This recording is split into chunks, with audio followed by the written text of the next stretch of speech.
Looking out across any ocean, we know what land lies beyond, or if we don't, a map will tell us. But 500 years ago, if you were standing here, what lay miles over the horizon would have been a mystery, except for the storms and fearful dangers that you knew had taken many lives. Those who sailed out of sight and did come back were the heroes of those days, their stories daring and often frightening. Some told of the windless sea of darkness, where sailing ships were becalmed in stagnant water, never to escape. Of seas inhabited by great monsters and human-like figures. Of strange creatures attacking ships and swallowing sailors. If a ship ventured too far south, they said the blazing sun would burn sailors to a crisp as they passed over boiling waters. Without wind, a ship's crew feared the danger of being stranded forever. There were countless fears in the stories told by early sailors. Some fears stemmed from man's ignorance of the shape of the world. Because the Bible spoke of the four corners of the earth, some mapmakers pictured the world as flat. Others pictured our world as a dome studded with stars. Here a curious traveler pokes his head through to study the complicated machines that were supposed to move the sky.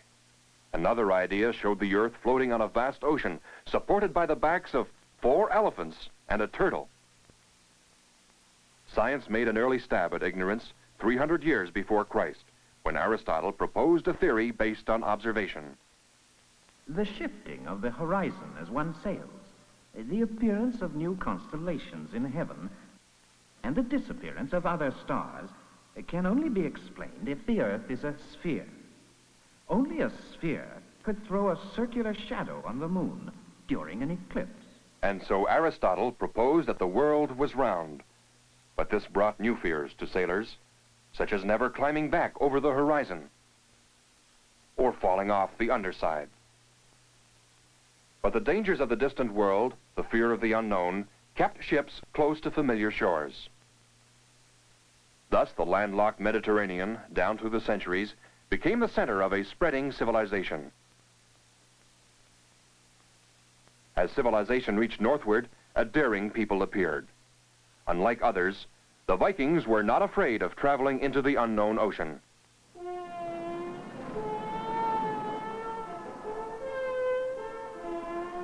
These fearless sea rovers, known as Vikings or Norsemen, sailed near rocky coasts and out onto ocean waters. Their sturdier and lower boats traveled far. One of history's big detective stories has been to know just where they went. The Vikings must have roamed the Atlantic, to Iceland, to Greenland, to the shores of North America. Traces of a colony in Newfoundland reveal the Vikings as the first to discover the New World. But this achievement soon disappeared, almost forgotten. Before Europe could take the first lasting step beyond its shores, changes were needed. What were some of these changes? Up to this time, the year 1000, all ships depended on oars or a single sail.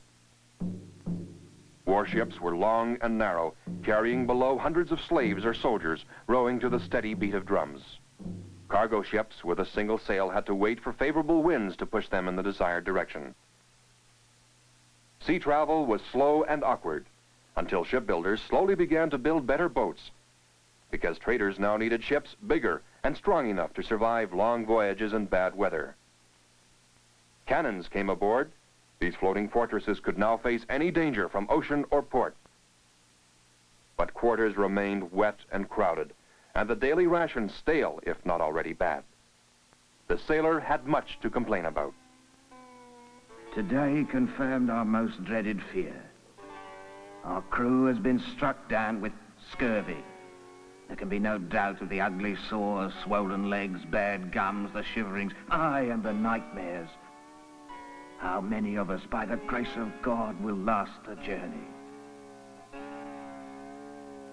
But chances of survival were improving. Faster voyages were made possible by more sails.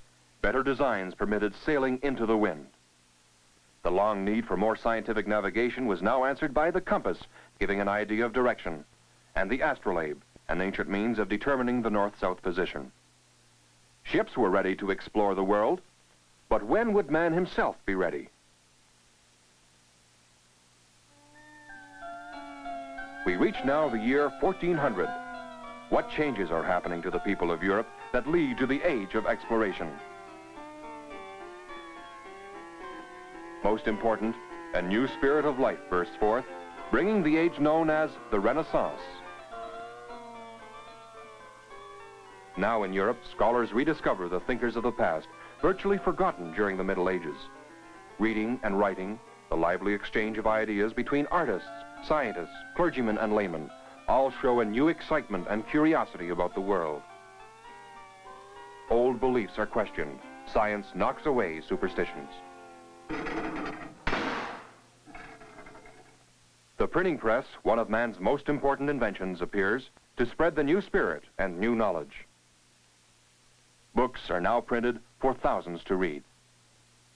One such book tells about the extraordinary adventures of Marco Polo. 2 centuries earlier, he had set out from Venice for the Orient, traveling through Asia for more than 20 years, seeing with his own eyes the fabulous riches of the court and empire of the Kublai Khan. Marco Polo had returned with a fortune in goods, but more important, his answer to the mystery of where these luxuries came from inspired others to follow his example. Europe was showing an increasing interest in trade goods from the East. The Italian towns of Genoa and Venice profit most, importing to Europe treasures from the cities of the Eastern Mediterranean. To these ports, Italian ships bring fine glass, furs, raisins, wines, and oils. To trade for spices, perfumes, silks, rugs, and jewels. Carried by camel caravans thousands of miles from the east. The routes were difficult, the journey long, and raids and robberies frequent. The most valuable goods brought to the marketplaces are spices, as good as money, so great is the demand. The fact that $2 paid for these spices in the Far East might earn $200 in Europe awakens all towns to the great fortunes in trading. As man's appetite for wealth and profit is aroused, it becomes the main reason for the liveliness that is changing Europe. Trades and industries develop, and towns become busy centers of commerce. To show their products, towns organize trade fairs. Regular trade fairs spring up all over Europe, attracting luxuries from great distances. People travel for miles to share in the gaiety, but the main purpose is business, exchanging many products from many places. One result of trade is prosperous, happy times. Led by successful merchants, a new and strong middle class appears. Merchants and monarchs give each other support, both realizing that trade is the key to wealth and power.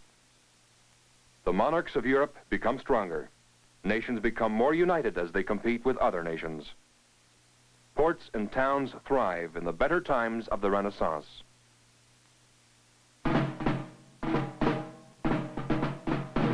Suddenly, Europe's prosperity is threatened.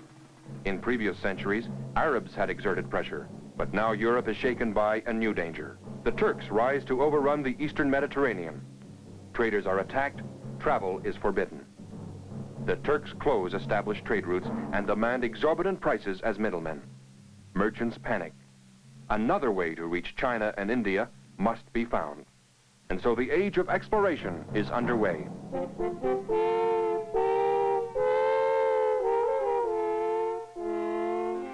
In Portugal, the western limit of the then-known world, appeared an inspiring leader of the age of exploration. Instead of the comforts of his father's court, he chose to live by the barren coast. He believed the ocean might lead to India if man could first overcome his fear and ignorance.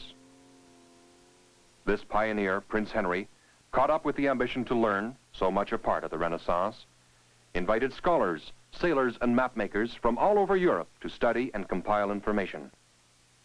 One result, these ships, caravels, with a triangular sail designed to swing and take wind from several directions.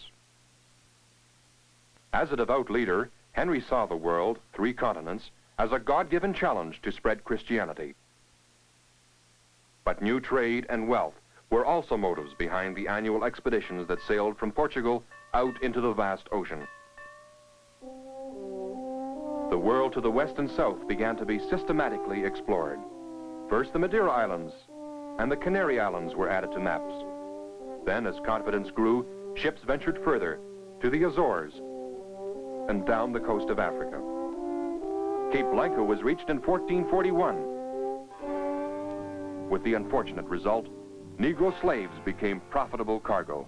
Slave trading, gold, silver, and ivory led captains further away from Portugal. As the coast of Africa slanted east, excitement mounted.